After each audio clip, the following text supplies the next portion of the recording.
At 7:15 on a July morning in 1982, Queen Elizabeth II woke to find a stranger standing beside her bed, his hand bleeding. He had climbed the wall of the most guarded home in Britain, slipped past every alarm and every officer, and reached her bedroom while she slept. For long minutes, the most protected woman in the world was alone with him, and the telephone calls she made for help rang out unanswered. This is the story of the morning the fortress fell, and of the troubled man who walked through every defense the palace had and exposed everything it had hidden behind its gates. If you love the hidden stories behind Britain's grandest walls, the truth the official history smooths over, then subscribe and stay with me, because this one goes further past the palace gates than any tour ever will. Chapter 1. The Home That Could Not Be Entered. In the summer of 1982, no building in Britain was believed to be safer than the home of the Queen. It stood at the end of the mall behind a high stone wall, its gates watched, its forecourt guarded, its name a byword for permanence. Tourists pressed against the railings all day. Guardsmen in scarlet stood their posts. Behind them rose the great golden front that the whole world knew from photographs. And behind that front lived the most famous woman on earth. The palace was vast. It held around 775 rooms. It sat in some 39 acres of grounds, with a private garden of about 40 acres hidden behind the building, a green field in the middle of London that few outsiders ever saw. Around all of it ran the wall. In places, it stood roughly 14 feet high, and along its top turned revolving spikes and coils of barbed wire, set there to catch and turn back anyone foolish enough to try to climb. That wall was the first promise the palace made to the nation. Nothing gets in. The scale of what stood behind that wall is hard to hold in the mind. Buckingham Palace was not a house so much as a small town gathered under one roof. Behind the golden front lay around 775 rooms, among them scores of bedrooms, dozens of bathrooms, and offices beyond easy counting. Below the grand floors ran kitchens, cellars, and long service passages where hundreds of members of staff worked through the day. Outside spread the grounds, some 39 acres of them, with a private garden of about 40 acres, a green wilderness hidden in the very middle of London. To guard the whole of it, every door and window and yard of wall, was the task the system had been set. It was an enormous task, and the palace believed it had mastered it. By night, the building shed its daytime bustle and settled into a watched hush. The offices fell dark. The tourists went home to their hotels. The staff withdrew to their own quarters high under the roof. And in the private apartments on the first floor of the North Wing, behind a run of doors and a guarded corridor, the Queen slept as she had slept for 30 years, trusting the walls around her without ever having to think of them at all. That trust was the deepest defense the palace owned. It was also the most misplaced.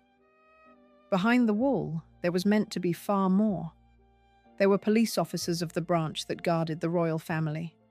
There were patrols through the night. There were alarms wired to the doors and windows, sensors laid to catch movement, and dogs. On the corridor outside the Queen's own bedroom, through the dark hours, an armed officer was meant to stand. Layer upon layer, wall and wire and men and machines, all of it built around one purpose: keep the sovereign safe while she slept. And the sovereign that summer was Queen Elizabeth II. She was 56 years old. She had been queen for 30 years, since a February morning in 1952, when the news reached her that her father was dead. In those 3 decades, she had become the fixed point of British life, the face on the coins and the stamps, the woman who opened Parliament and received prime ministers and stood on the balcony above the crowds. Her husband, the Duke of Edinburgh, kept his own room beside hers, in the manner of their generation and their rank. The private apartments where they slept lay on the first floor of the north wing, deep inside the building, far from the gates and the crowds and the noise of the mall. It was a tense and proud summer to be British. Far away in the South Atlantic, the country had just fought a war. In April, an Argentine force had seized the Falkland Islands, and Britain had sent a fleet to take them back. Through May and June, the nation had followed the fighting, the ships lost, the men killed, the islands retaken. By that July, the war was won, and the mood at home was fierce and loyal. The armed forces were heroes. The crown they served was loved. Buckingham Palace stood at the centre of that feeling, the symbol of a country that had just proved itself again, which made what was coming all the more unthinkable. For the palace was not only loved that summer, it was feared for. The year before, in June of 1981, a young man in the crowd at the ceremony called Trooping the Colour had fired 6 shots at the Queen as she rode by on horseback. The shots were blanks. She was unhurt, and she calmed her startled horse and rode on, and the coolness she showed became part of her legend. But the message of that morning was plain to everyone who guarded her. The Queen was a target. There were people in the world who would harm her if they could. And the ring of steel around her homes existed precisely because that danger was real. So the fortress was not for show. It was answer to a genuine fear, built and manned and wired to keep a real threat at bay. Everyone who looked at that wall, the tourists and the guardsmen and the watching world, believed the same thing. Whatever else might fail in Britain that year, the home of the Queen would hold. It was the one place the outside world could not reach. That belief was total. It was also, though no one yet knew it, false. For while the nation trusted in the wall and the wire and the men behind them, the machine that was meant to guard the Queen had been quietly rotting from the inside. The alarms were doubted. The patrols were thin. The command was muddled. And somewhere across London, in a life coming quietly apart, a man had already found his way over that wall once and was thinking about doing it again. Chapter 2. The Man on the Wrong Side. Michael Fagan was 33 years old, out of work, and coming quietly apart when he first looked up at the palace wall. He was not a soldier or a spy or a man with a cause. He was a painter and decorator from North London, a father of 4, a husband whose marriage was failing, and a mind that was beginning to slip its moorings. Nothing about him fitted the picture of the enemy the palace had been built to stop. He had been born in Clerkenwell, in London, on the 8th of August, 1948. His father worked with steel, and by some accounts had a past on the wrong side of the law, a man who knew how to open things that were meant to stay shut. Michael grew up in the city, left school, and learned a trade. He became a painter and decorator, the kind of man who worked with his hands, who climbed ladders and scaffolds for a living, and thought nothing of heights. That detail would matter later. A man who spends his days on ladders does not look at a drainpipe the way the rest of us do. In 1972, he married a woman named Christine. Together, they had 4 children. For a while, there was an ordinary life, work and family, and the grind of getting by. But by the early 1980s, that life was breaking down. The work dried up. The marriage strained and cracked. And through it all, something in Michael Fagan himself was going wrong, a drift into instability that those around him could see but could not stop. He was a troubled man in a troubled state of mind. In the years that followed, his mental health would be spoken of openly, in courts and in interviews, as part of any honest account of what he did. He was not well. He drifted. He brooded. He was, for a time, loosely attached to a small political fringe, a North London branch of a hard-left party, though nothing he ever did at the palace had a shred of politics in it. The truth was stranger and sadder than any plot. He was a man losing his grip, and in his unravelling, his thoughts began to circle, again and again, around the Queen. The breakdown had come at him from several sides at once. The work that had kept him steady for years grew scarce, and a man who defines himself by his trade loses more than money when the trade dries up. He loses the shape of his days. At home, the marriage that had lasted a decade was coming apart, and with 4 children in the picture, the failure of it pressed on him from every direction. Somewhere in that wreckage, his mind began to go its own way. He drank, he brooded, he drifted from the ordinary rails that hold a life together, and the people around him watched it happen without the power to stop it. This was a time when troubles of the mind were spoken of far less openly than they are now, when a man coming apart was often simply left to come apart.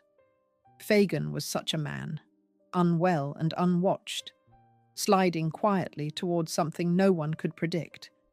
It is important to be fair to him here, and fair to the truth.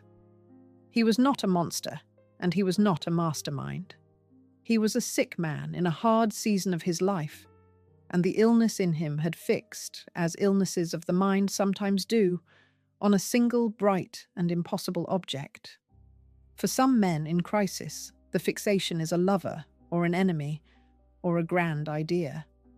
For Michael Fagan, it was the Queen. She sat at the centre of his thoughts like a light he could not look away from, and the wall around her home, which turned the whole world back, became for him the one barrier that stood between his mind and the thing it had settled on. Why the Queen? He could never fully explain it, then or later. In the interviews he gave in the years to come, he reached for words and mostly failed to find them. He spoke of the Queen almost as a figure from a dream, someone he felt drawn to in a way he could not make sense of. At times he said he had thought of her as a kind of mother. At times he seemed to have no reason at all, only an impulse he followed without understanding it. This is the heart of the story, and it is worth being honest about it. There was no plan. There was no demand, no weapon, no scheme. There was only a disturbed man and a strange, fixed fascination with the woman behind the highest wall in the land. That absence of a plan is exactly what made him so dangerous, though no one understood it until it was too late. Everything the palace had built was designed to stop a certain kind of threat. It was built to stop the assassin, the terrorist, the trained and determined enemy who studied the defences and looked for the gap. What it was not built to stop was a lost soul acting on a whim. The guards were watching for cunning. What came for them was chaos. For a man in Fagan's state, the palace was not a target in the way a soldier would understand the word. It was something closer to an obsession, a bright and fixed point in a darkening mind. And so, on a summer day in 1982, he found himself standing on the wrong side of the wall, looking up. Other men saw stone and wire and turned away. Fagan, the decorator who lived on ladders, the man with nothing left to lose and nothing much left to hold him, looked up at that wall and saw a thing that could be climbed. He climbed it. And what he found on the other side would have terrified the nation, if only the nation had been told. Because the first time Michael Fagan broke into Buckingham Palace, almost nobody believed it had happened at all. Chapter 3. The first time no one believed. A month before he met the Queen, Michael Fagan had already been inside her home, and no one had done a thing about it. The date was early June 1982, weeks before the morning the whole world would come to know. There was no drama that first time, no headlines, no alarm that anyone acted upon. There was only a man climbing a pipe, a window left within reach, and a fortress that quietly let him in and quietly let him go. He came over the wall and made his way to the building, and there he found his road upward. A drainpipe ran up the outer face of the palace toward the roof, and Fagan, the decorator, went up it hand over hand as easily as another man climbs a staircase. Near the top, he found a window that was not secured against him, and through it he climbed into the palace of the Queen. It was as simple as that. A pipe and an open window, and he was inside the most famous home on earth. What he did next reads less like a crime than a strange, aimless wander. He was not there to steal. He was not there to hurt anyone. He simply walked. He roamed the corridors and the rooms for around half an hour, a stranger loose in the private spaces of the monarchy, and no one stopped him. He looked at the paintings on the walls, the portraits of kings and queens long dead. He found his way into rooms the public never sees. At one point, he sat himself down upon a throne, an ordinary man from Clerkenwell resting on the seat meant for a sovereign. He grew hungry, and he helped himself to cheese and crackers. He grew thirsty, and he found a bottle of wine and drank about half of it. The wine, it was later said, belonged to the Prince of Wales. Picture the strangeness of it. A jobless painter from Clerkenwell, sitting alone in the private rooms of Buckingham Palace in the small hours, eating cheese and crackers and drinking the air to the throne's wine, with the portraits of dead monarchs looking down at him from the walls. There was no menace in it. There was almost a sad comedy to it. A lost man playing at being lord of the manor for half an hour in the middle of the night. He touched the objects of a world that was closed to him. He sat on the throne meant for a king. And then, when he had tired of it, he simply prepared to leave, as a guest might who had outstayed a welcome no one had offered. It was the wandering of a broken mind, and it should have set off every alarm in the building. In a sense, it did. And here is the part that should have changed everything. He was not entirely unseen. During that first intrusion, the alarms did their work. Sensors were tripped, signals went out, warnings that something was moving where nothing should be. On top of that, a housemaid actually caught sight of him, a stranger where no stranger should be, and raised the alarm. The machine and the people both, for a moment, did exactly what they were meant to do. The palace was told, in more ways than one, that an intruder was inside. The palace did not listen. The electronic warnings were treated as faults. Someone decided the alarms were playing up, as alarms sometimes did, and reset them, and thought no more about it. By the time anyone responded to the housemaid, Fagan had gone. He had left the way troublemakers in dreams always leave, without a trace, and the whole thing was written off. A false alarm, a jumpy servant, nothing to trouble anyone above stairs. The report was not believed, and it was not chased, and it sank without a ripple. The failure of that first morning was quieter than the one that would follow, but in truth it was the graver of the two. Every disaster has a moment before it, a warning that arrives while there is still time to act, and this was that moment.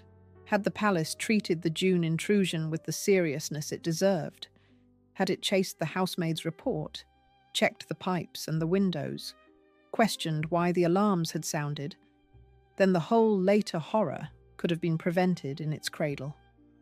The wall could have been fixed. The habit of disbelief could have been broken. A guard could have been set on the very window Fagan had used. Instead, the palace chose the most comfortable answer available to it, that nothing had really happened, and went back to sleep. That choice would prove the true beginning of the catastrophe. It is one thing to be caught unaware by an attack no one could have foreseen. It is another to be warned, plainly and in advance, and to look away. The palace had been warned. A stranger had eaten its food and drunk its wine and been seen doing it. And the men whose whole purpose was to keep such strangers out had decided, for the sake of a quiet night, to pretend it had not happened at all. Think about what that meant. The single most secure home in the country had been entered by a stranger who ate its food, drank its wine, sat on its throne, and walked its private halls for half an hour, and the system's answer was to switch off the warnings and carry on. The alarms had not failed. The men had failed to believe the alarms. That is a very different kind of weakness, and a far more dangerous one, because no amount of new wire can fix a habit of disbelief. For Fagan, the lesson was quietly learned. He had climbed the highest wall in the land, and it had cost him nothing. He had been seen, and nothing had come of it. The fortress had opened for him and closed behind him and forgotten him. A sane and settled man might have counted his luck and never gone near the place again. But Michael Fagan was neither settled nor well, and the pull that had drawn him there in the first place had not loosened. It had tightened. So the warning was wasted. The one chance the palace had to learn its lesson gently from a harmless wander and a stolen glass of wine was thrown away. The wall still stood. The wire still turned. The world still believed the Queen was safe behind them. And a troubled man now knew from his own hands and feet that the wall was a lie. He had been inside once. He would go back, and the second time he would not stop at the throne. Chapter 4. A ring of steel full of holes. On paper, the palace was guarded by alarms, dogs, and armed men, and every one of those defences was quietly failing. To the outside world, the security of Buckingham Palace looked seamless, a wall of protection with no seam and no gap. Read the list of what guarded the Queen, and it is impressive. Read how each part actually worked that summer, and the whole thing begins to come apart in your hands. Start with the alarms, because the alarms are the saddest part of the story. They were not broken. That is what makes it so hard to forgive. The sensors on the doors and the windows did their job. When something moved that should not have moved, they sent their warning, exactly as they had been built to do. The failure was not in the wire. It was in the men who heard the wire and chose to doubt it. Over time, the officers who watched the panels had learned that alarms went off for no reason. A draft, a fault, a bird, a glitch, and the bell would sound. And so they had formed a habit, the most dangerous habit a guard can form. When the alarm rang, they assumed it was lying. It is worth understanding how such a habit forms, because it does not come from laziness alone. A guard who answers every alarm with full urgency, night after night, and finds nothing behind all but a handful of them, begins to learn a lesson that feels like wisdom. He learns that the alarms cry wolf. He learns that rushing to the panel in the dark is almost always a waste of a tired man's effort. And slowly, without ever deciding to, he stops believing the very thing he is paid to trust. The system had trained its own guardians to ignore it. Every false alarm that came to nothing was another small lesson in disbelief, until the sensors might as well have been silent for all the action they produced. A warning that no one heeds is not a warning at all. It is only a noise. That habit had already cost them once, in June, when Fagan's first visit set off warnings that were reset and ignored. It would cost them again. A defense you have taught yourself to disbelieve is worse than no defense at all, because it lets you feel protected while you sleep through the very warning that might have saved you. Then there were the patrols and the posts, the human ring inside the wall. Here too, the picture was thinner than the public imagined. Officers were meant to walk their rounds through the night, to watch the corridors and the doors. But the manning was stretched, the routines were loose, and the discipline that should have held it all together had slackened. When the inquiries came later, the verdict on the men on duty was harsh. Their competence was questioned. The command that was meant to direct them was described as confused and divided, so that when a signal did come, No single person clearly owned the job of answering it. A chain of command with a break in it is like a wall with a gap. It does not matter how strong the rest of it is. This is the quiet rot that undoes great institutions, and it is far harder to see than a broken lock or a fallen wall. There was no single villain in the security of Buckingham Palace, no traitor who threw open the gates. There was only a slow settling of standards, a drift into the comfortable belief that the reputation of the place would do the work that men and machines were meant to do. Responsibilities blurred at the edges. Assumptions were made about who was watching what. And in the spaces where two duties met, and each man believed the other had it in hand, the gaps opened. Those gaps had no shape and no sound. They sat in the arrangements themselves, invisible until the morning someone walked straight through one of them. At the very center of the ring was the most sensitive post of all. Through the dark hours, an armed police officer was stationed on the corridor outside the Queen's own bedroom. He was the last man between the world and the sovereign as she slept, the final link in the whole long chain. As long as he stood there, the layers behind him could fail, and it would not matter, because nothing could reach the bedroom door without passing him first. But the post was not held through the whole night and into the day. It was worked in shifts, as all such posts must be. And in the changing of those shifts lay the flaw that would undo everything. The officer who guarded the corridor through the night came off duty in the early morning. His replacement was meant to take up the post and hold the line unbroken. On the morning that mattered, the handover failed. The night officer left, and the man who should have taken his place was not yet there. And for a window of time in the early light, the most sensitive corridor in Britain stood empty. No one was watching the door. Set all of it side by side, and the truth is plain. The palace was not one strong defence, but many weak ones, stacked on top of each other in the hope that the weight would hold. The alarms were doubted, the patrols were thin, the command was muddled, and the last post of all could fall dark at the turn of a shift. Every layer had a hole in it, and the holes had a way of lining up. There was one more thing the system trusted, and it was the most fragile of all. It trusted that no one would really try. The whole machine leaned on the belief that the wall and the wire and the reputation of the palace were enough to turn intruders away before they ever began. Confidence had done the work that vigilance was supposed to do, and confidence is a poor sentry. It never sounds an alarm, because it never believes there is anything to fear. On the 9th of July, 1982, all of it would be put to the test at once.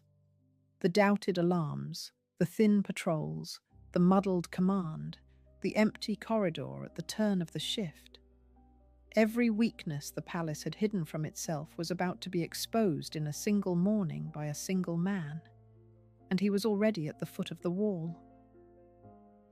Chapter 5. Over the wall at dawn. At around 6 on the morning of the 9th of July, Fagan set his hands on a 14-foot wall topped with spikes and wire. The city was barely awake. The light was thin and grey. The mall was empty of the crowds that would gather later, and the great front of the palace stood silent above its forecourt. On the far side of that wall lay the private world of the monarchy. On this side stood a jobless man who had been there before and had come back for more. The wall was built to stop exactly this. It rose roughly 14 feet, higher than 2 men, and along its top turned the revolving spikes and the coils of barbed wire, set there to defeat any hand that reached for a grip. To almost anyone it was an absolute barrier, a thing you looked at and did not even think of climbing. But Michael Fagan was a decorator who had spent his working life on ladders and scaffolds, at home with heights and handholds in a way few people are. Where others saw an impossible wall, he saw a problem of the body, and one he had solved once already. He climbed it. He got past the spikes and the wire that were supposed to catch and turn him, and he dropped down onto the private side into the grounds of Buckingham Palace for the second time in about a month. No dog found him. No patrol crossed his path. No hand fell on his shoulder. The first and highest defence the palace owned, the wall that promised the nation that nothing could get in, had turned him back not at all. Think about the grounds he now stood in. This was no narrow strip of garden, but a private estate of around 40 acres in the heart of the capital, walled off from the city on every side. A green expanse where the royal family could walk unseen. On a normal day, it was among the most exclusive pieces of land in the world. In the grey light of that morning, it held one uninvited guest, a jobless man in ordinary clothes, standing where kings and queens had strolled, and no one knew he was there. He had crossed the great outer barrier of the monarchy as easily as a man climbs over a garden fence, and the vast private world on the other side lay open before him, silent, dewy, and unguarded. The spikes and the wire deserve a closer look, because they tell you how seriously the danger had once been taken. Someone, at some point, had decided that a plain, high wall was not enough. They had crowned it with revolving spikes, so that a hand reaching for the top would find nothing that held still, and with coils of barbed wire to tear at anyone who tried. It was a defence designed with real thought, meant to defeat a determined and able climber. And it had been designed for exactly the kind of man who now stood inside it, a fit and fearless climber who worked at heights for a living. The trouble was that a barrier is only ever as good as the watch kept behind it. A wall no one is guarding is just a wall, and walls, given time and nerve, can always be climbed. Now he needed his way up into the building, and he already knew where to find it. As before, the outer face of the palace offered him a road. A drainpipe climbed the wall toward the upper floors, and Fagan went up it the way he had gone up it like a month before, hand over hand, foot braced against the brick, rising past one floor and then another, while the palace slept above and below him. A man on a pipe against the side of Buckingham Palace in the grey morning light, and not a soul saw him do it. There is something almost dreamlike in that image, and something deeply frightening too. This was not the dead of night, when a lapse might be half forgiven. It was morning, with the light coming up over London and the city beginning to stir. A man was climbing the outside of the most famous building in Britain, in plain view of anyone who might have glanced up, and no guard, no camera, no watching eye caught him at it. He was not hidden. He was simply unobserved, which in a fortress is the same thing as being invisible. The whole point of the walls and the wire and the patrols was to make sure that a man on that pipe would be seen and stopped within seconds. He climbed it at leisure and reached the top, and no alarm of any human kind was raised. Somewhere in that climb, a sensor felt him. The alarms were not dead. As on his first visit, movement where there should have been none reached the system, and the system tried to speak. And as on his first visit, it was silenced. An officer, seeing a signal, judged it a false alarm, the panel crying wolf again, and reset it. The last automatic warning the palace had was switched off by the very hand meant to answer it, and the intruder climbed on, unknowing and unhindered. There is a bitter arithmetic in this chapter, and it is worth sitting with. On one side, the effort of a determined man. Fagan had crossed London, scaled a 14-foot wall through spikes and wire, and hauled himself up a drainpipe toward the upper floors, using nothing but his hands, his feet, and a nerve that most people simply do not have. On the other side, the effort of the system meant to stop him. It amounted to a glance at a panel and a decision to look away. One man tried very hard to get in. The machine barely tried at all to keep him out. When those two efforts met, there was only ever going to be one result. He reached an upper window and found his way through it, and once again, he was inside. The second break-in had begun, and this time, the palace had thrown away not one warning, but every warning it possessed. The wall had not held. The pipe had carried him. The alarm had been hushed, and the man now standing in the quiet upper reaches of Buckingham Palace was no longer a curiosity from a report nobody believed. He was a stranger, awake and alone, a few corridors and a few minutes from the sleeping Queen. Chapter 6. Alone inside the palace. For the second time in a month, a stranger was walking freely through the private heart of Buckingham Palace. But this morning was not like the first.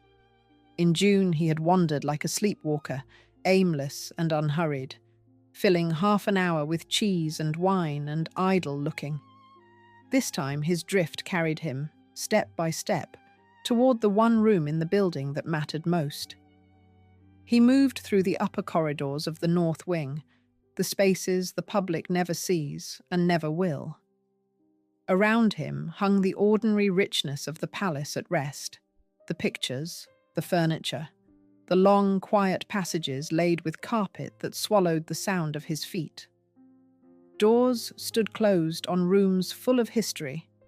Somewhere below, the great machine of the household was beginning its day, servants stirring, kettles going on, the slow waking of a building that held hundreds of people. But up here, in the private reaches, there was only silence, and a man walking through it who had no right to be there. These were the rooms that no tour ever reaches, the true inside of the monarchy. The public may file through the staterooms in the summer months, the gilded halls built to impress ambassadors and awe visitors. But the private apartments are another world, closed and personal, the place where the most watched family in the country goes to be unwatched. To walk there uninvited was a violation of something deeper than mere property. It was a violation of the last privacy of the sovereign, the one small pocket of ordinary life that even a queen is allowed. And a stranger was walking through it now, past the closed doors, his footsteps swallowed by the carpet, carrying his troubled mind deeper and deeper into the heart of the house. What was he thinking as he went? We cannot fully know, and he could never fully say. There seems to have been no plan even now, no clear picture in his mind of what he meant to do when he arrived. There was only the pull that had drawn him over the wall, the fixed light at the centre of his illness, guiding him forward one corridor at a time.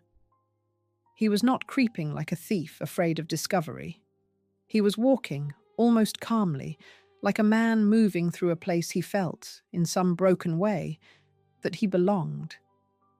At some point he passed through an anteroom, one of the small rooms that link the grander spaces, and there the morning turned. On a surface stood a glass ashtray, and Fagan took it up. Accounts differ on exactly why and how, but the result is not in doubt. The glass broke, and a shard of it opened a cut on his hand. Now he was bleeding. A man who had come in clean was marked, a thin line of blood running from his palm, and he carried a piece of the broken glass on with him as he went. The stranger in the corridors was no longer only an intruder. He was an injured man, unwell in mind and now bleeding in body, drawing steadily closer to the Queen. That cut changes the whole colour of what followed, and it is worth holding on to. Whatever else he was, Fagan now had a piece of broken glass and a bleeding hand, and he was moving toward the bedroom of the sovereign. Perhaps he meant nothing by the glass. Perhaps in his state he barely registered it. But no one waking to find him would have known that. To the Queen, in a few minutes' time, the picture would be stark and simple. A strange man beside her bed, with blood on him and glass in his hand. The harmlessness of his intent, if it was harmless, existed only inside his own troubled head.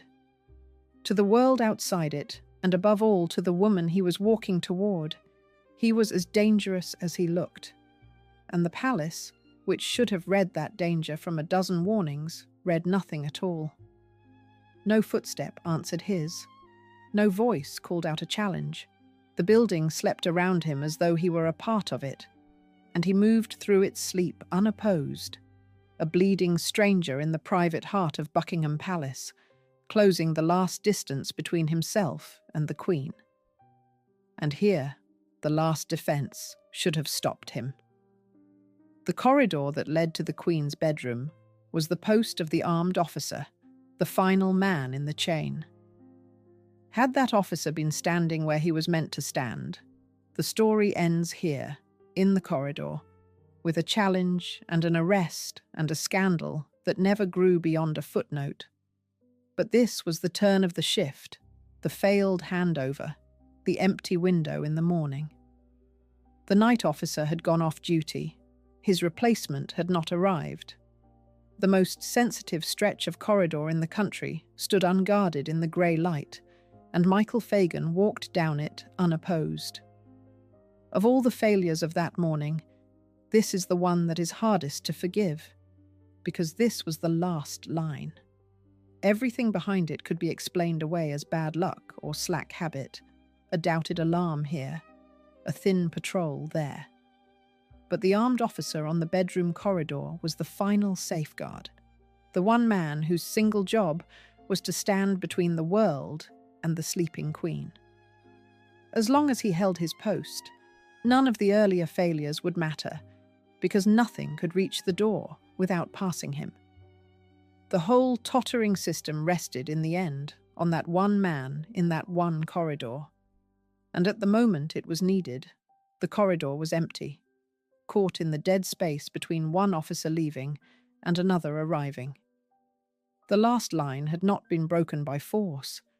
It had simply been left unmanned at exactly the wrong hour by the ordinary turning of a shift.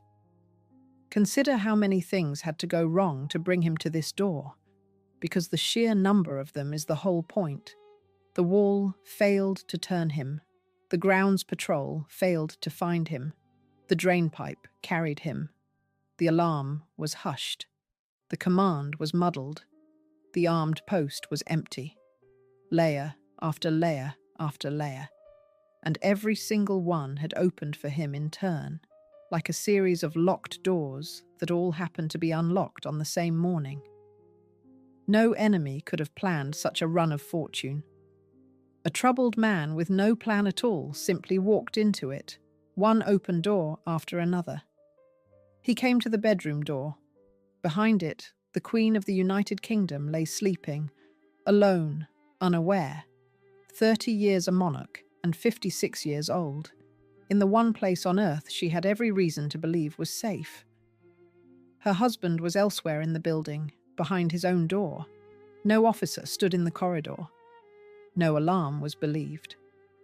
The whole vast apparatus of her protection had, without knowing it, stepped aside. Fagan pushed the door and went in. He crossed the room to the windows and drew back a curtain, and the morning light fell across the bed. And in that light, Queen Elizabeth II stirred and opened her eyes and saw that she was not alone. Chapter 7. The Stranger at the Bedside. He drew back the curtain, and Queen Elizabeth II opened her eyes to a man she had never seen. For a moment, there must have been only confusion, the swim of waking, the wrongness of a shape where no shape should be. Then the wrongness resolved into a fact almost too large to take in.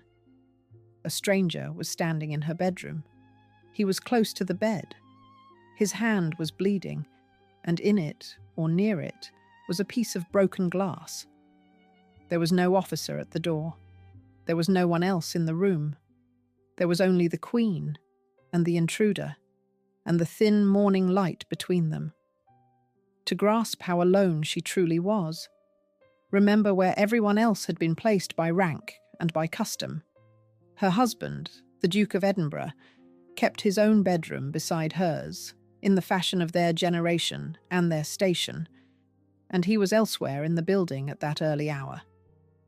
The officer who should have stood in the corridor had gone. The staff were below, beginning the day. In a house of nearly 800 rooms, holding hundreds of people, the one room that mattered contained exactly 2, and one of them should not have been there at all.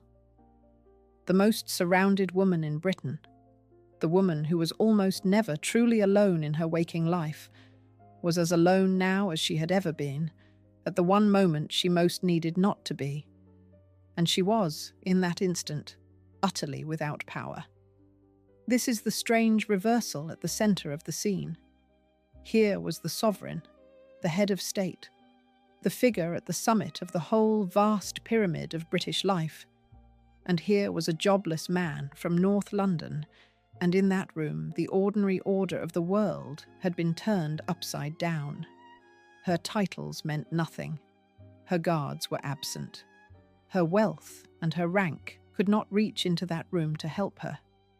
For a few minutes, the Queen of the United Kingdom was simply a woman of 56, woken from sleep, facing a stranger, with nothing to protect her but her own nerve.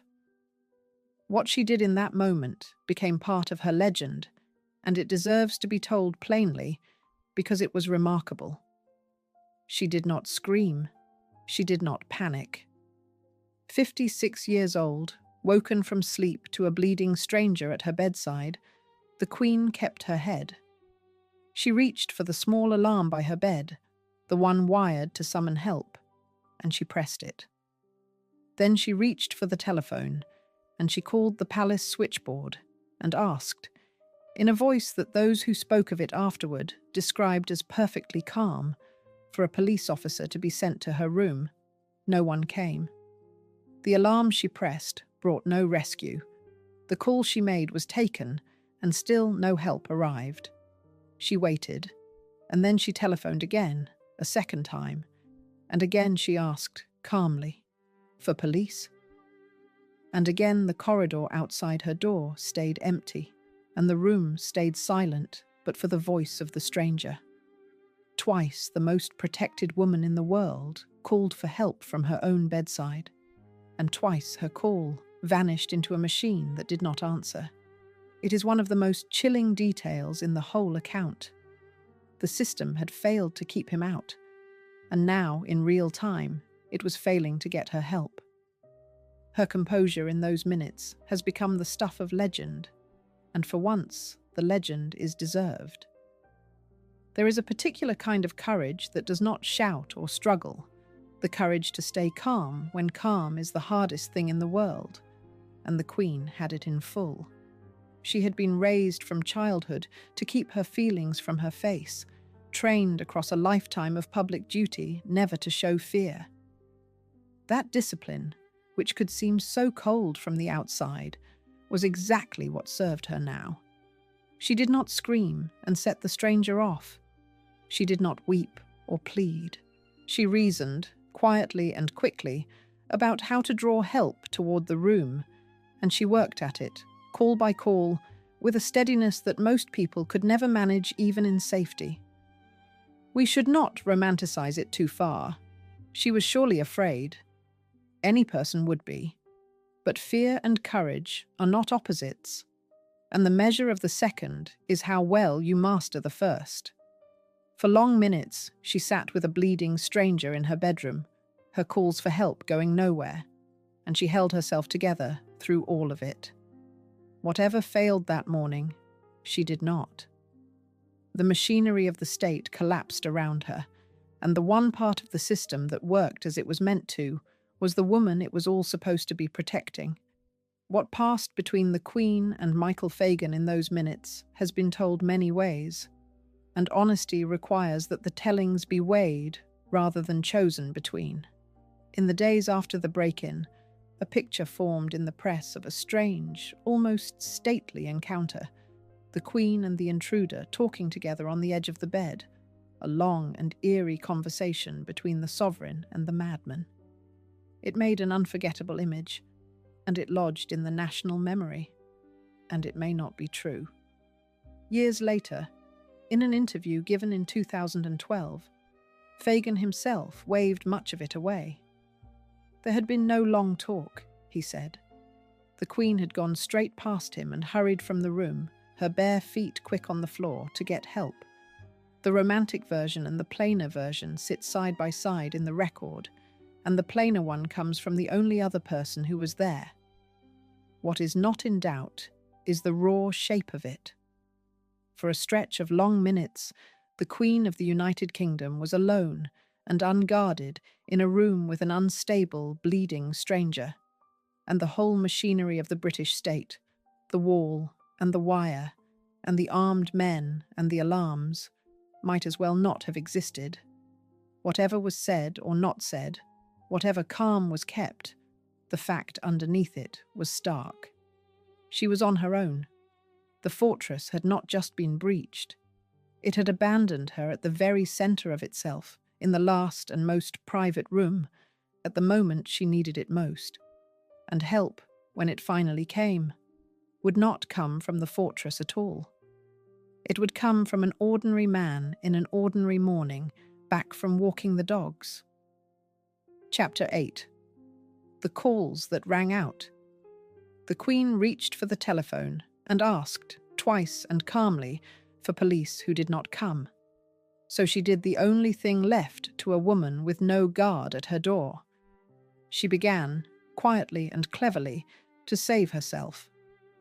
If the machine would not answer, then people would have to, and she set about drawing people toward the room by whatever means she had.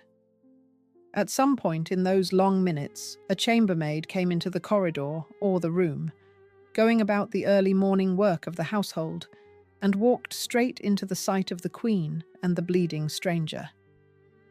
The maid's reaction was pure human shock, blurted out before rank or manners could catch it, an exclamation of disbelief that a stranger was standing there at all. It broke the eerie quiet of the scene, and it meant that now more than one person in the palace knew. Word, at last, was beginning to move. That small human moment tells you everything about how the crisis was actually broken. It was not a guard responding to an alarm. It was not an officer racing down the corridor. It was a maid, coming to do her ordinary work, stumbling into an extraordinary scene and blurting out her shock. The chain that finally reached toward help was made of ordinary people doing ordinary things, and by pure chance crossing the path of the intruder. Everything that had been designed and built and paid for to protect the Queen had failed. What was saving her now was the simple fact that a great house is full of people, and sooner or later, one of them was going to walk into that room. Then came the man who truly ended it.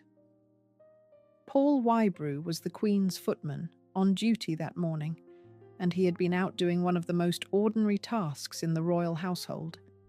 He had been walking the dogs, the Queen's corgis, the small trotting companions that went everywhere with her. Now he came back, and into a morning turned upside down. Wybrew was tall, calm, and unflustered, and he grasped at once what he had walked into. He did not panic, and he did not rush the stranger.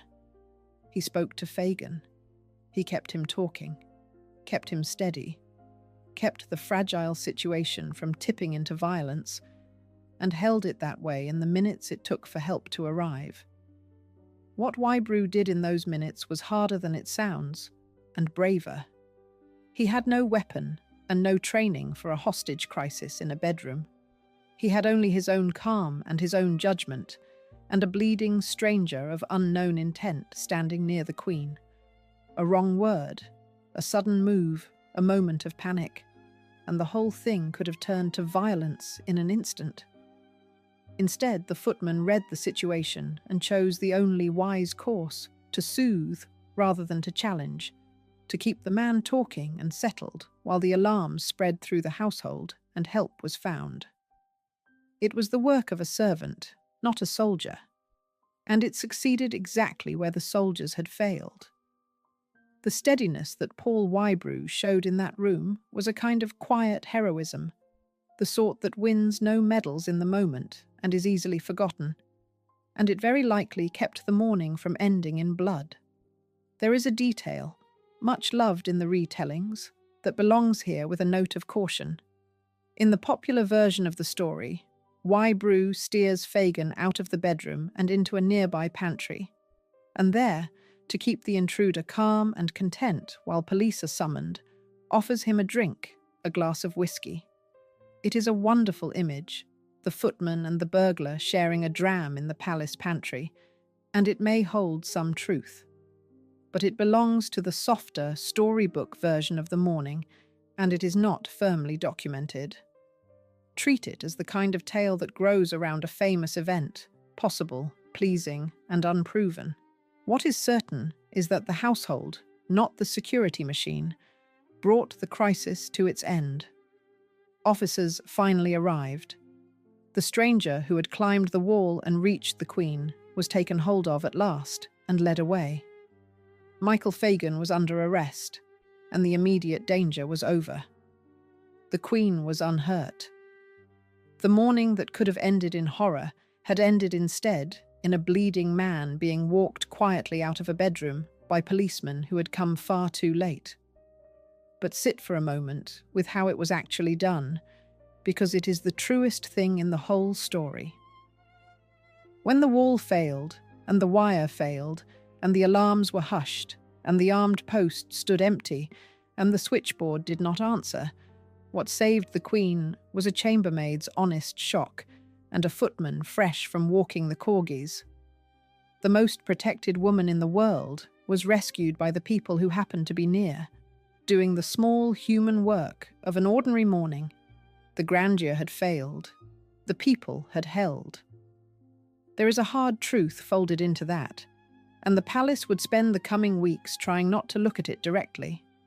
All the money and all the machinery, all the walls and wire and armed men had come to nothing when the test finally arrived. The thing that saved the Queen was not the fortress, but the household. Not the ring of steel, but a maid and a footman with steady nerves. It is a humbling lesson for any institution that believes its own grandeur will protect it. Systems fail. Machines are ignored. Walls are climbed. And in the end, more often than we like to admit, it is ordinary people, present and awake and brave, who stand between disaster and everyone else. The danger had passed. The scandal had not even begun. For as the police led Michael Fagan out of the palace and the household breathed again, a strange and awkward question was already forming, one that would astonish the country when it heard the answer. What exactly was this man going to be charged with? Chapter 9. The Crime That Was No Crime. The man who had reached the Queen's bedroom could not be charged for a single step he had taken to get there. It sounds impossible. He had scaled the wall of Buckingham Palace, broken into the building, and walked into the sovereign's bedroom. And yet, for all of that, in the law as it then stood, he had committed no crime at all. The country that prided itself on the majesty of its monarchy had never thought to make it a criminal act to walk into the monarch's home. It is one of those quirks of English law that sounds like an invention, and yet it was perfectly true. For all the pomp that surrounded the crown, for all the treason laws and the ancient statutes and the weight of centuries, the simple act of walking into Buckingham Palace uninvited fell into a gap. The law had grown up over hundreds of years, layer upon layer, and somewhere in all of it, no one had ever written down the obvious. Perhaps it had seemed unnecessary. Perhaps it had seemed unthinkable that anyone would try. Whatever the reason, the majesty of the monarchy turned out to rest, in this one respect, on nothing more solid than the assumption that it would never be tested. The reason lay in an old and quiet corner of English law. To enter another person's property without permission was a trespass, and trespass, at that time, was a civil matter, a thing you might be sued over, not a crime you could be locked up for. It made no difference that the property was Buckingham Palace and the person inside it was the Queen. As the government would soon be forced to admit in the plainest words, it was not a criminal offence merely to enter and walk round Buckingham Palace. The building's whole aura of untouchable majesty had rested all along on the assumption that no one would ever try. No law had been thought necessary. Now, a jobless decorator had proved how thin that assumption was, and the state found it had nothing in the book to charge him with. There was only one thread the law could pull, and it reached back to June. On that first visit, Fagan had drunk about half a bottle of wine said to belong to the Prince of Wales.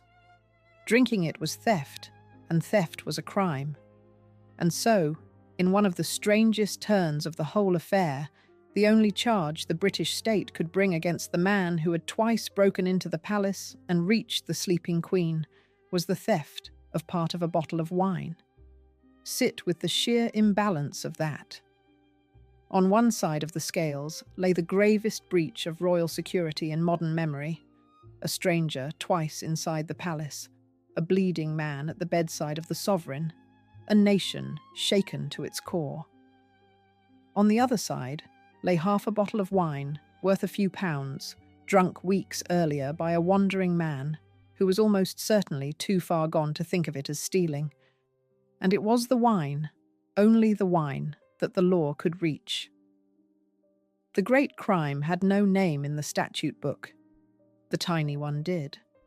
The whole majesty of British justice, faced with the man who had unmade the fortress, could lay its hand on nothing heavier than a drink.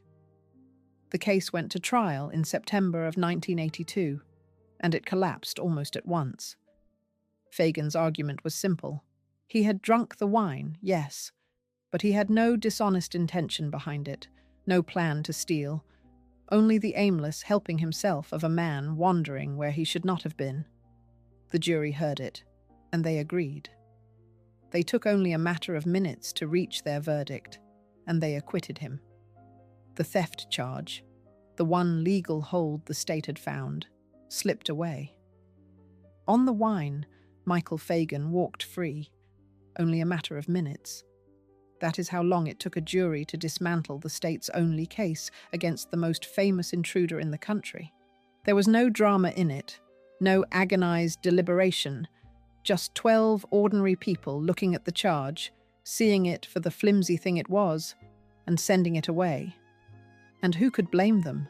To convict a plainly disturbed man of theft for helping himself to wine while wandering in a fugue through a palace would have been to strain the idea of dishonesty past breaking.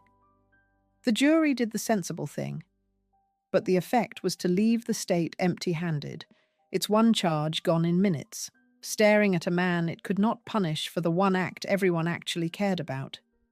He did not walk out of the door a free man, though, because the courts had reached for the only tool left to them. Rather than a prison cell, Fagan's road led to a psychiatric hospital. A man who had behaved as he had, whose mind was so plainly troubled, was a matter for doctors more than for jailers. He was committed for assessment and care, and he spent around 3 months in a psychiatric hospital before his release early in the following year, in January of 1983. The state's final answer to the man who breached the palace was not punishment, it was treatment. In its own quiet way, that answer conceded the deepest truth of the case, that what had walked into the Queen's bedroom was an illness as much as a man. So the breach carried no sentence. He had climbed the highest wall in the land, twice, reached the most protected person in the country, and served not a single day in prison for either act. The wine was the only crime, and the wine was forgiven. To a nation reading its newspapers that autumn, it was almost beyond belief, and it left a hard question hanging in the air. If the law could not touch a man who had done this, Then what, exactly, had ever been protecting the Queen? Not the law, it turned out. And as the country would shortly learn, not her own bodyguard either. Chapter 10. The Bodyguard's Secret. Within days of the break-in, a second scandal tore through the palace, and this one came from inside the Queen's own guard. The nation was still reeling from the news of the intruder when a fresh blow landed, and it struck at the very heart of the Queen's personal protection. Her own bodyguard, the man trusted above all others to keep her safe in person, was about to be forced out in disgrace. His name was Commander Michael Trestrail, and he had served as the Queen's personal police bodyguard for close to 20 years since the middle of the 1960s. He was the man at her shoulder, the trusted figure who travelled with her and stood near her in public, the last line of her protection wherever she went.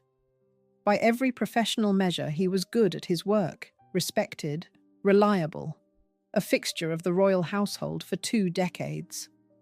And he had a private life that no one at the palace knew about. What happened to Trestrail only makes sense against the age he lived in. In 1982, a senior police officer at the very heart of the establishment could not be openly gay. The world had not yet made room for it, least of all in the guarded and traditional corridors of the royal household. A man in his position, who was attracted to men, had little choice but to keep that part of himself hidden, walled off from his work and his colleagues, carried in secret through a lifetime of service. Trestrail had done exactly that. For years he had guarded the Queen by day and guarded his own secret by night, and the strain of that double life is something we can only guess at. He had built his own private wall, and behind it he had hidden the truth of who he was. Trestrail was a gay man at a time when a public figure in his position kept such things hidden, and he had a relationship with a male prostitute named Michael Rauch. It was Rauch who lit the fuse. He went to a newspaper and offered to sell the story of his relationship with the Queen's bodyguard, asking, it was reported, for a sum of around £20,000. £20,000 in 1982 was a small fortune, several years of an ordinary worker's wages. The paper, in the end, chose not to print the story, but it did something that sealed Trestrail's fate. It passed what it had learned to the palace. £20,000 carried real weight then, and the size of it measured both the temptation and the threat. In the Britain of 1982, that sum was a genuine fortune to an ordinary person, several years of a working wage. It was the price Rauch put on the secret of the Queen's bodyguard, the number that measured how much a newspaper might pay to expose the private life of a man at the summit of royal protection. That the paper declined to print did not save him. Once the information reached the palace, the damage was done, because now the household knew, and a bodyguard whose secret was known to his employers, and might at any moment be known to the world, could not go on standing at the Queen's shoulder. The timing could hardly have been worse, or the scrutiny sharper. The break-in had thrown a harsh and unforgiving light onto every corner of royal security, and into that glare stepped the secret of the Queen's own bodyguard. Once the palace knew, Trestrail's position was impossible.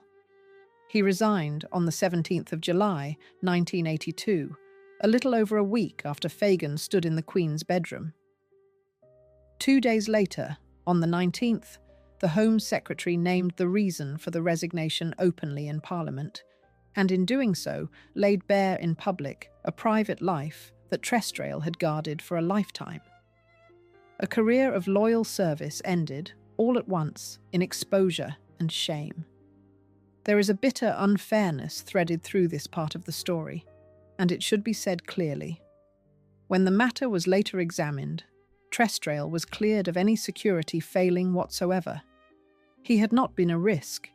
He had not betrayed a single secret. The inquiry found that he had done his duty loyally and efficiently for all those years, that his private life had never once compromised the safety of the Queen. His downfall had nothing to do with the quality of his work. It was the scandal and the moment that destroyed him, a good officer swept away by the storm that Fagan had raised. There is a real tragedy in the pairing of these two men, and it is easy to miss beneath the sensation. Fagan, who had actually breached the palace and reached the Queen, served no prison sentence and went free. Trestrail, who had never once failed in his duty, whose only offence was to love in secret in an age that punished it, lost his entire career in disgrace. The man who caused the danger walked away. The man who had faithfully guarded against it for 20 years was destroyed by the fallout. It was the cruel arithmetic of scandal, which so often falls hardest, not on the guilty, but on those caught nearby when the storm breaks. Trestrail had guarded the Queen loyally for 2 decades, and his reward in the end was to be publicly undone by a secret that had never endangered her for a single day.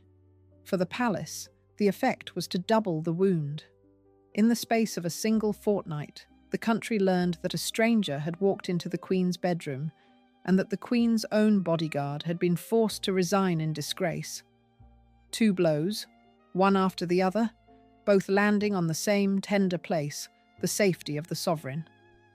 The monarchy looked not merely embarrassed, but exposed, its protection failing at the wall and failing at the shoulder in the same breath. And now the men in charge would have to stand up in public and answer for all of it. Chapter 11. A Resignation Refused. In the House of Commons, the Home Secretary stood up, admitted the unthinkable, and offered to resign.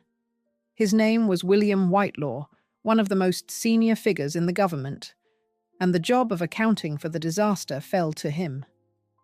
On the 21st of July, 1982, 12 days after the break-in, he rose in the Commons to make a full statement to Parliament about how a stranger had come to be standing in the bedroom of the Queen.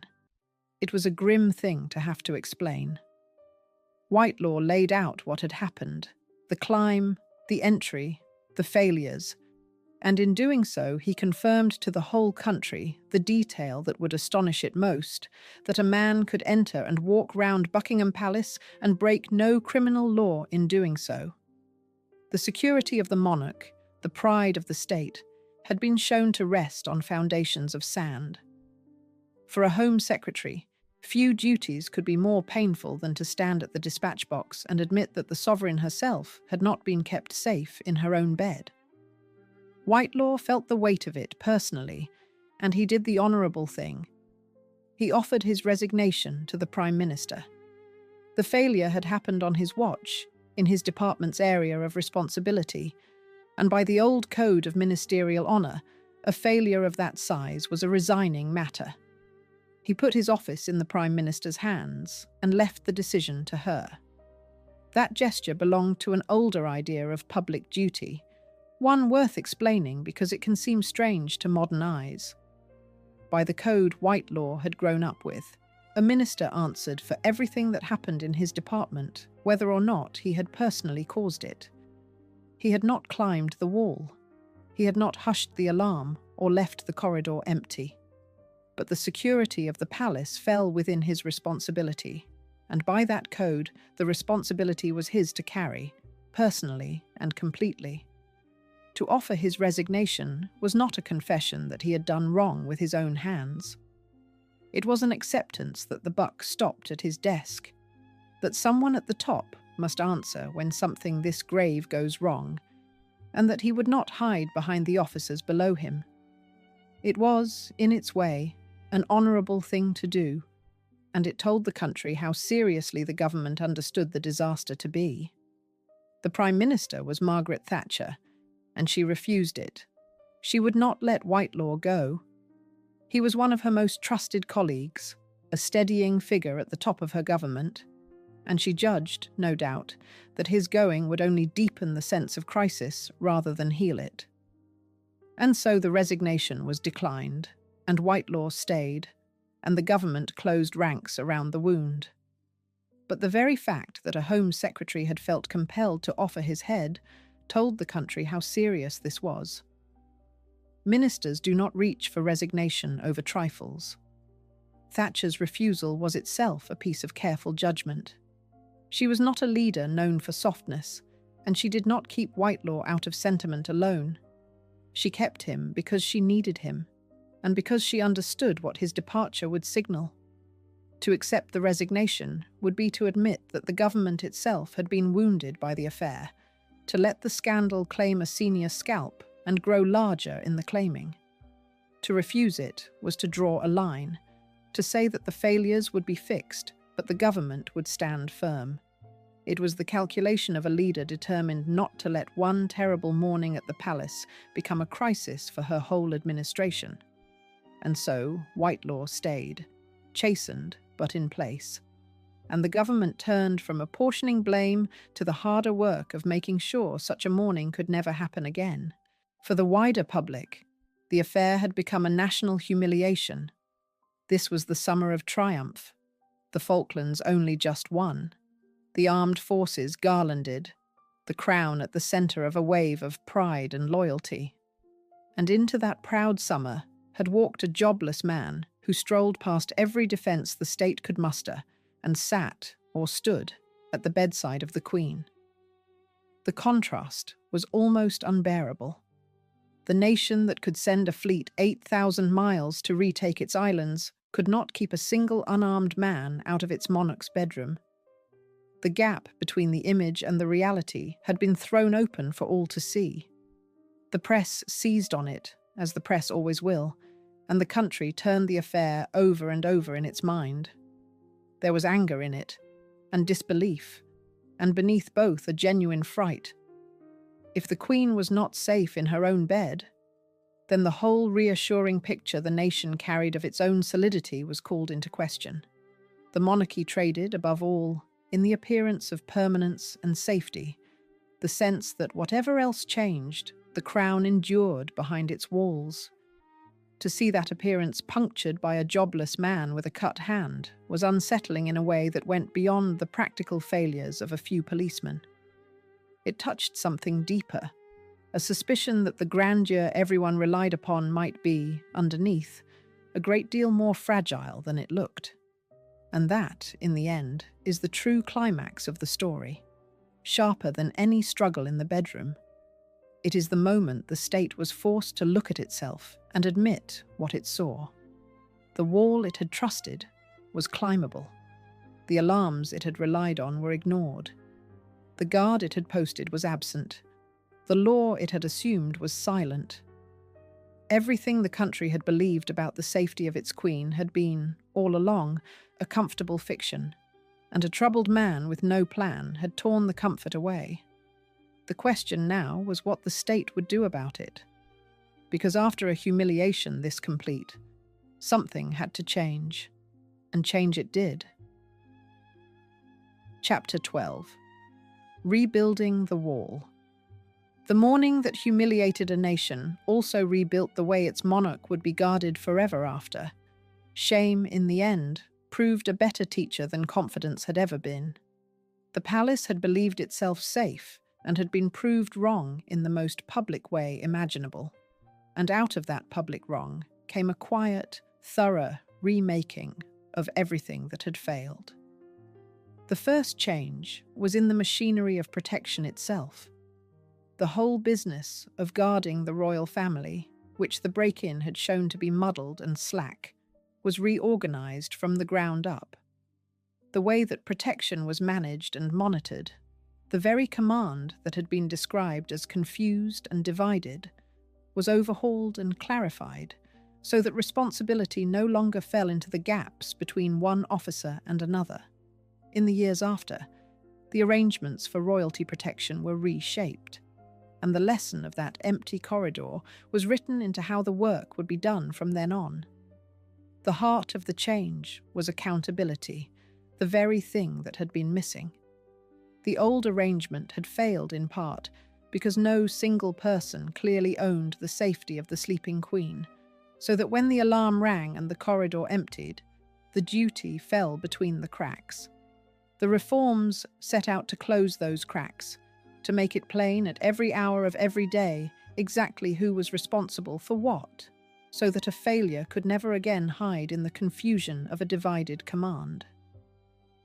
It is the least glamorous kind of reform imaginable, a matter of charts and rosters and lines of responsibility rather than walls and weapons. But it was precisely the kind of dull, careful work that had been neglected, and precisely the kind that keeps people safe. Grand defences make for grand photographs. It is the unseen discipline behind them, the roster that is honoured and the alarm that is believed, that actually holds a fortress together. That was the lesson of the empty corridor, and this time the palace learned it. The defences on the ground were tightened too. The alarms that had been doubted and reset were taken seriously again, backed by systems and habits that did not allow a signal to be waved away on a whim. The manning was reviewed. The posts that guarded the private apartments were strengthened, so that the protection around the rooms where the family actually slept became something closer to constant, without the fatal gap at the turn of a shift.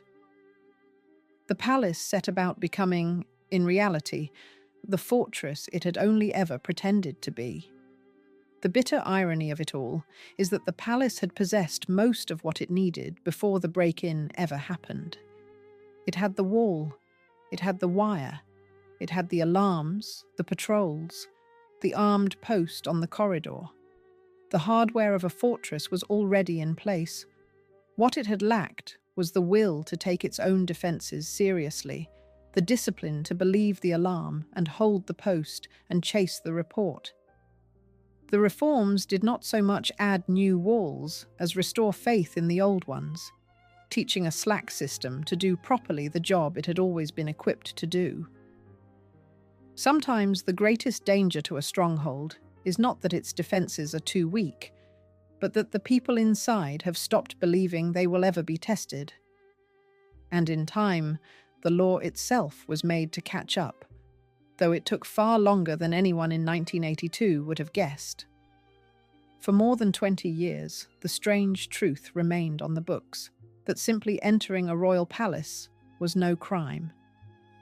It was only in 2005, more than 2 decades after Fagan stood at the Queen's bedside, that Parliament finally closed the gap.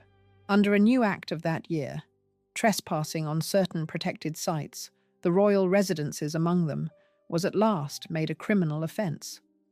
The loophole that had let Fagan walk away was sealed, so late that the man who exposed it was by then middle-aged. That it took more than 20 years is its own small comment on how governments work. The failure had been exposed in the harshest possible light in 1982, argued over in Parliament, splashed across every front page. And still the law sat unchanged for over 2 decades, the strange truth remaining on the books that a person could walk into a royal palace and break no criminal law by doing so. It took a new era and a new set of fears, the heightened worries about security in a changed world, to finally push the reform through. When the change came at last, it came quietly. A clause in a larger act, closing a door that a troubled decorator had shown to be open a generation before. Taken together, these changes are the reason the palace you see today is guarded as it is.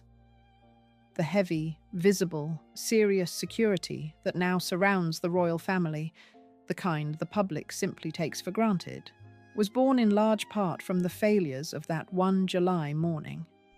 Every tightened post and every believed alarm traces back, in a sense, to a jobless decorator and a hushed censor and an empty corridor at dawn. He had meant to do none of it. Yet the troubled man who broke the fortress also, without ever intending to, forced it to be rebuilt. There is a deep irony in that. Michael Fagan did more to protect the Queen than almost anyone alive, and he did it by proving how unprotected she was. His break-in was a wound, but it was also a warning delivered in time, before a truly dangerous man could follow the same road with worse in mind. The next intruder, whoever he might have been, would find the wall watched and the alarms believed and the corridor held because Fagan had gone first. What the fortress could not learn from confidence, it learned from humiliation. And the man who humiliated it went back, meanwhile, to a life that would give the country a few more headlines yet. Chapter 13. What became of the intruder? The man who had frightened a kingdom went back to an ordinary life that would not stay quiet for long. For a brief season, Michael Fagan had been the most talked about man in Britain, the intruder, the stranger at the Queen's bedside, a name in every newspaper in the land. And then the noise faded, and he returned to being what he had always been, a troubled man in North London, out of the spotlight and back among his troubles. Fame of that kind is a strange and heavy thing to carry, especially for a man ill-equipped to carry anything.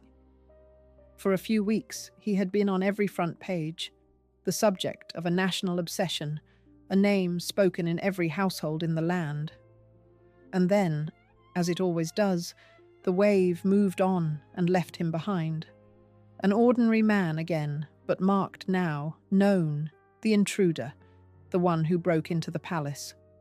He had not sought that role in any sane sense, and he could not simply put it down.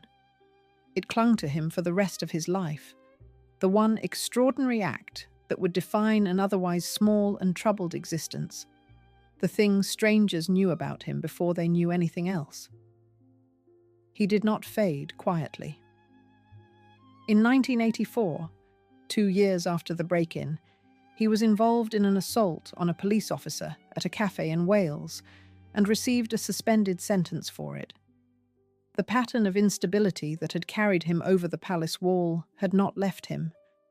Then, in 1997, came a far heavier fall.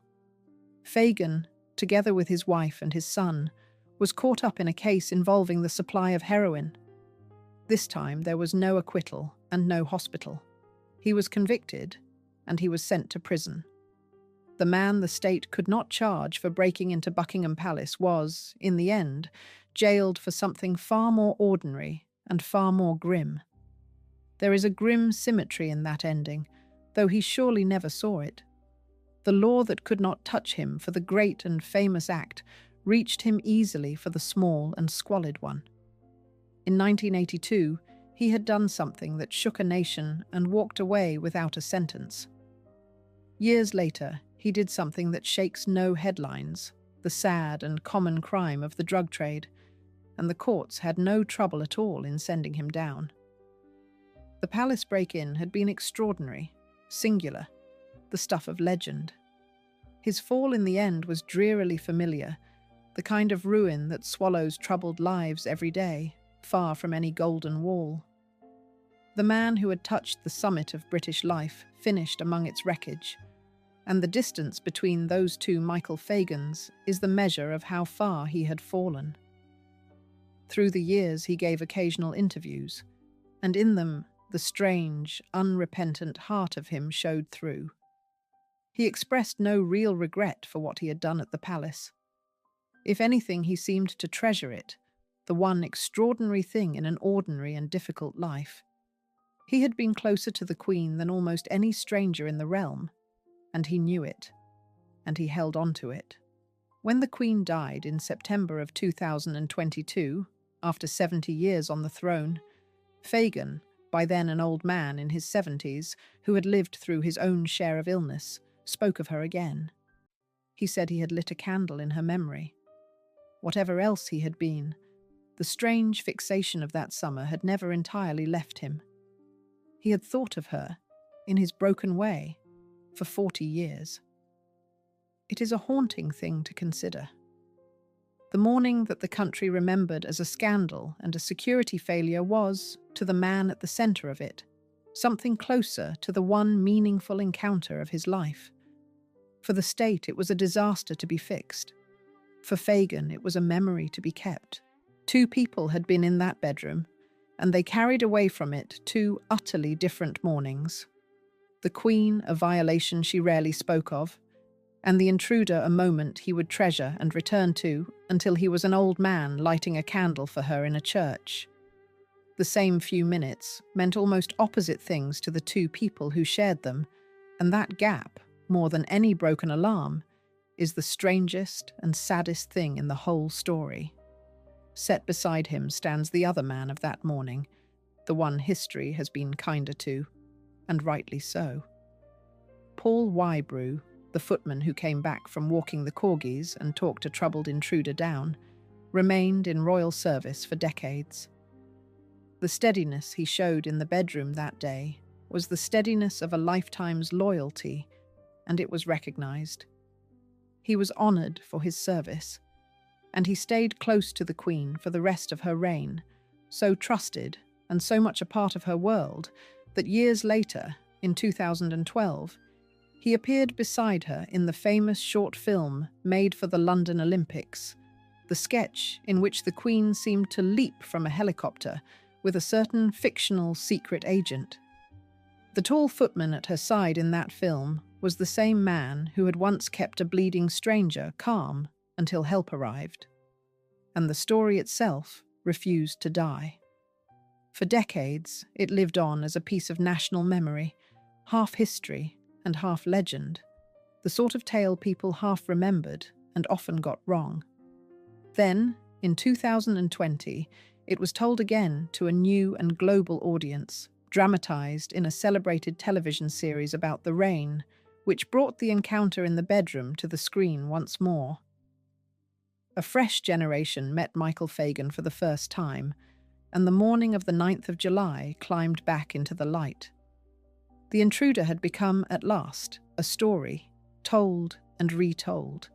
The man who did the impossible, and paid for it with a stay in hospital and a strange kind of fame. But behind the story, there had only ever been a lost and unwell man, and it is worth ending with that truth, and with what his climb finally revealed. Chapter 14. The Fortress and the Truth. In the end, the most protected woman in the world had been kept safe not by her fortress, but by the people who happened to be near.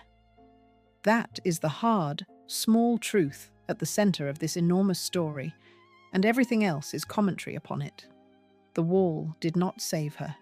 The wire did not save her. The alarms and the armed men and the whole vast apparatus of the state did not save her. A chambermaid's honest cry and a footman back from walking the dogs saved her. When it mattered most, the grandeur was empty, and only the people were real. We build walls because we want to believe that safety can be bought and built and locked in place. That if we make the stone high enough and the wire sharp enough, the danger will stay outside. And there is comfort in that belief. But the story of that July morning is a quiet warning against trusting it too far. The highest wall in the land was climbed. The finest defences money could buy were slept through. And when everything that had been built to protect the Queen fell silent, what remained was not the fortress, but the people inside it, their courage, their presence, their willingness to act. Stone does not save anyone. People do. There is a lesson in that about power itself, and about the strange weakness hidden inside the appearance of strength.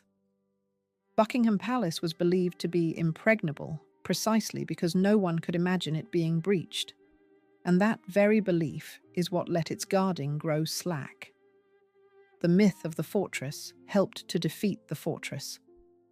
Confidence stood its watch so surely that vigilance felt unnecessary, and a defense that feels unnecessary is a defense already half gone. Nothing gets in, the palace had promised the nation, and a man with no plan had walked straight through the promise. It is worth remembering, too, what actually walked through it. Not an army, not a spy, not a killer with a cause, but a single confused and unwell man drawn to the Queen by an impulse he could never explain.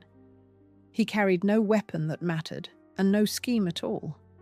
And that is the most frightening thing of all, because it means the fortress was not beaten by cunning. It was beaten by chaos, by a lost soul following a whim, and a thing that can be beaten by chaos was never truly strong. If he could do it by accident, the country realized with a chill, then someone else could do it on purpose. That was the true horror hiding beneath the strange, almost comic surface of the tale. It was easy to laugh at the man who ate the prince's cheese and sat on the throne and drank the wine. Easy to treat the whole affair as a national embarrassment and a good story. But underneath the comedy lay a cold fact that no one could laugh away. The defences of the sovereign had been shown to be hollow, and the person who exposed them had not even been trying to do harm. The next man might be. Somewhere out there might be someone with a clear head and a dark purpose, and the same wall, the same pipe, the same unwatched window had lain open to him too. The nation had been lucky in its intruder. It could not count on being lucky twice. And yet the story does not end in fear, but in a strange and quiet dignity. For all that failed that morning, something held, and what held was human. The Queen did not panic. Woken to a stranger at her bedside, 56 years old and utterly alone, she kept her head, pressed her alarm, made her calm calls, and drew help toward her by her own wits. The footman did not flinch. The whole meaning of monarchy, in that moment, came not from its armour, but from the composure of the woman in the bed and the steadiness of the servant at the door. Strip away the wall and the wire and the legend, and what was left was a person, behaving well under fear. Perhaps that was always the only real protection there ever was. Michael Fagan lived on for 40 years with his one extraordinary morning, and in the years that followed, he would say, without regret, that he had almost got to talk to her. It is a small and haunting line from a man who understood little of what he had done. He had wanted, in his broken way, to be close to the Queen, and for the space of a few minutes on a July morning, he was closer than any stranger in the kingdom would ever be. The breach that terrified a nation was, at its very centre, the act of a lost man reaching for something he could not name. And so we come back to where we began, to that thin morning light falling across a bed, and a woman opening her eyes to find that she was not alone. A stranger stood over her, his hand bleeding, and beyond the bedroom door, the great fortress of her safety stretched away, wall and wire and alarm and guard, and every part of it had failed. She looked at him, and she did not scream. She reached instead for the telephone. The fortress had fallen. The Queen had not. So, let me leave you with this. Do you think Buckingham Palace was ever truly a fortress, or only a very convincing image of one?